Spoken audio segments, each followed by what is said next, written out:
Appreciate the update. Thank you. We do want to check in with our Phil Archer, who is now live in Richmond this morning. Phil, what are the conditions like in your area?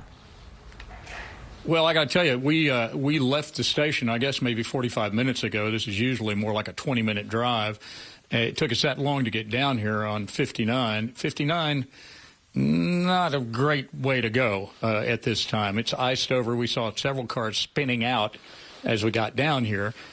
So it's not closed. Well, I take it back. The freeway is open from Houston to Reading Road, and it's closed there because it's just too iced up. There's a number of road closures, and that's one of the reasons we came down here. We're going to talk to Alan Spears. He's a Deputy Emergency Management Coordinator. We just want to kind of get a snapshot, Alan.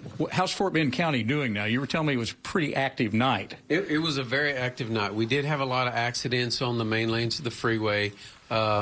99, the tollway, and things like that. Once we got those cleared up and people realized it wasn't safe to be out, things have slowed down considerably. The 99 is 59 from Rosenberg all the way to Wharton County is closed.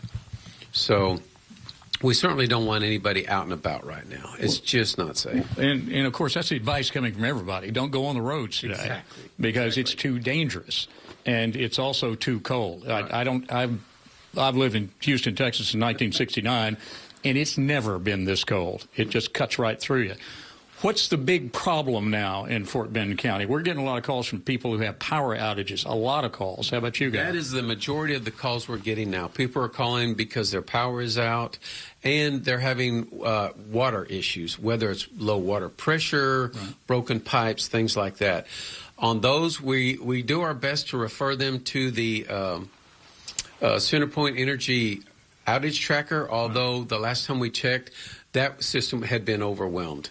When I checked at about 2 a.m., we had about 95,000 people in the county without power. Right. I would be willing to say that there's probably 150 to 200,000 in the county right now without power. What do you advise people if your electricity goes out, you've got no heat, and your water goes out? What do you do? Well, and that's it. Right now, if it's safe it is not safe to get out on the roads. Right. It really isn't. Your best bet now is to bundle up. A lot of the areas are slowly working their way back because especially if you live near a hospital or a police department or things like that, those are critical load facilities. So CenterPoint is going to do their best to restore those systems first. And if you are lucky enough to live close to those, you may get your power on a little sooner than normal. However, you just got to be patient and bundle up.